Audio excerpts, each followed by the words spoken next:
Brought to you by Agilus Diagnostics.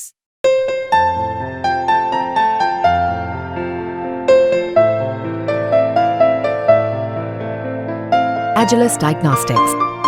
नमस्कार, मैं हूं आपका दोस्त विजय विद्रोही। आप मुझसे जुड़ चुके हैं, इसके लिए आप सबका तहे दिल से शुक्रिया। और अगले 8-10 मिनट में आपसे जुड़े रहने की कोशिश करूंगा। तो चुनाव आयोग ने आज हरियाणा और जम्मू कश्मीर के विधानसभा चुनाव की घोषणा कर दी, लेकिन महाराष्ट्र के विधानसभा चुनाव की घोषणा नहीं की।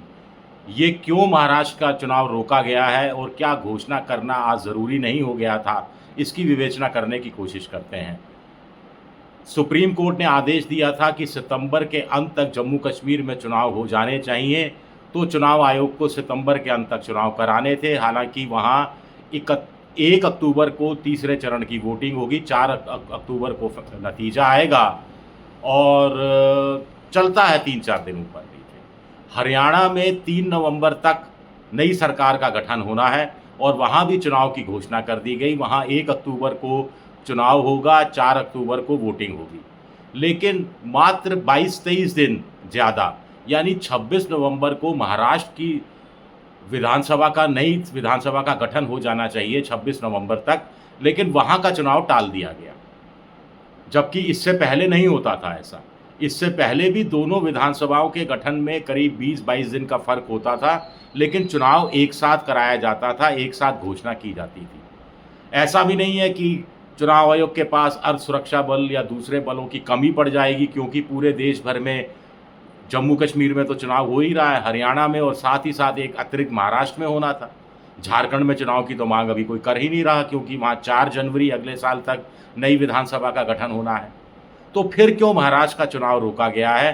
क्या केंद्र सरकार के इशारे पर रोका गया है? ये अपने आप में बड़ा सवाल उठता है। और एक और बात, चुनाव आयोग ने साफ कर दिया कि चूंकि जम्मू कश्मीर और हरियाणा में चुनाव की प्रक्रिया चल रही होगी, इसलिए इस दौरान महाराष्ट्र के चुनाव की घोषणा नहीं की जाएगी। यानी 4 अक्टूबर को काउंटिंग होगी, तो 5 या 6 अक्टूबर से पहले महाराष्ट्र का चुनाव घोषित नहीं होगा। और आपको ध्यान हो, 26 नवंबर तक नई विधानसभा का गठन होना है। 288 विधानसभा सीटें हैं और कम से कम 25 दिन 30 दिन चुनाव आयोग चुनाव से पहले देता है, जब मॉडल कोड ऑफ कंडक्ट तय करता है। तो इस हिसाब से देखा जाए, 5 अक्टूबर को अगर चुनाव आयोग घोषणा करता है तो पहला चरण 1 नवंबर से पहले नहीं हो पाएगा, या हो सकता है 2 या 3 नवंबर से पहले। और महाराष्ट्र में 288 विधानसभा है, तो कम से कम 4-5 चरण में चुनाव कराना पड़ेगा। अगर लोकसभा के हिसाब से देखा जाए तो भी ये इस हिसाब से इतने ही चरण में चुनाव कराना ज़रूरी होगा। तो फिर कैसे चुनाव आयोग चुनाव करा पाएगा? ये भी अपने आप में एक बड़ा सवाल उठता है। अब सवाल उठता है कि आखिर महाराष्ट्र का चुनाव टाला क्यों गया है? क्या बीजेपी अपनी बिसात बिछाने में लगी हुई है?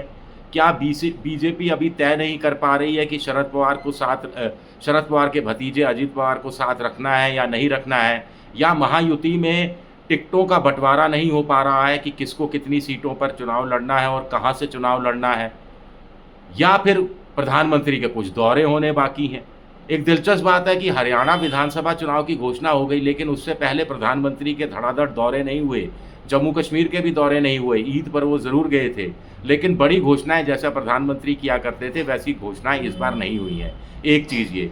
दूसरा, हमें ये ध्यान रखना चाहिए कि महाराष्ट्र के अंदर अभी वहाँ की सरकार ने जो नई योजनाएं घोषित की हैं, लाडली बहना स्कीम, मध्य प्रदेश की तर्ज पर लाडली बहना स्कीम महाराष्ट्र में लड़कों को भी जोड़ दिया गया है, भाऊ स्कीम भी हो गई है, गैस सिलेंडर भी 3 सस्ते दर पर दिए जाएंगे, और भी बहुत सारी रियायतें दी हैं। कुल मिलाकर 96,000 करोड़ की रियायतें या रेवड़ियाँ बांटी गई हैं, 1 लाख करोड़ के आसपास।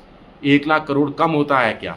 इतनी रेवड़ियाँ बांटी गई है, उसके बाद भी क्यों महायुति यानी बीजेपी को लग नहीं रहा कि वो चुनाव जीतने की स्थिति में है, या महाविकास आघाड़ी उनसे आगे निकल गया है? तो महाविकास आघाड़ी में कुछ तोड़फोड़ करना बाकी है, या फिर नई बिसात बिछाना बाकी है, या कॉरपोरेट को साथ लेना बाकी है, या बीजेपी महाराष्ट्र के अंदर लोकसभा चुनाव के सदमे से अभी उभरी नहीं है, इसलिए गुणा भाग करने में, सोशल इंजीनियरिंग करने में लगी हुई है। 48 में से बीजेपी के गठबंधन के हाथ में महाविकास को आघाड़ी को निर्दलीय मिलाकर 31 सीटें मिली, यानी 17 सीटें ही बीजेपी गठबंधन के हाथ में आई थी, जो पिछली बार 42 सीटें हुआ करती थी। विधानसभा चुनाव को उसमें कन्वर्ट किया जाए सीटों में, लोकसभा में जो सीटें जीते तो उसके हिसाब से महाविकास आघाड़ी 146 के बहुमत को पार करती हुई 160 164 पर जाती हुई दिखती है। तो क्या आला कमान बीजेपी का इसलिए डरा हुआ है, इसलिए वो थोड़ा अतिरिक्त समय चाहता है? अब कम से कम 1 महीना और मिल जाएगा, 1 महीने से भी ज़्यादा, माफ़ कीजिएगा, 1 महीने से भी ज़्यादा मिल जाएगा, क्योंकि अब ये तय हो गया है कि महाराष्ट्र विधानसभा चुनाव की घोषणा 4 या 5 अक्टूबर से पहले नहीं होगी।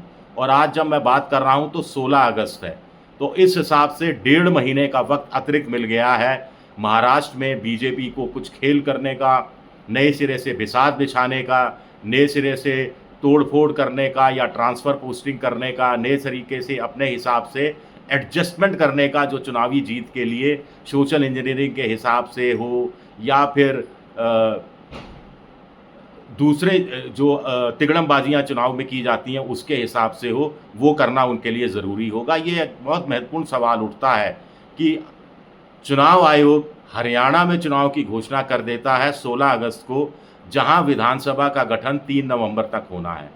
चुनाव आयोग महाराष्ट्र की घोषणा नहीं करता, जहां विधानसभा का गठन 26 नवंबर तक होना है, और उल्टा ये कह देता है कि जब तक चुनाव की प्रक्रिया चलेगी तब तक विधानसभा चुनाव की घोषणा नहीं होगी, यानी 4 अक्टूबर से पहले नहीं होगी। तो ये बहुत बड़ा सवाल उठता है। महाविकास आघाड़ी को कुछ सतर्क हो जाना चाहिए।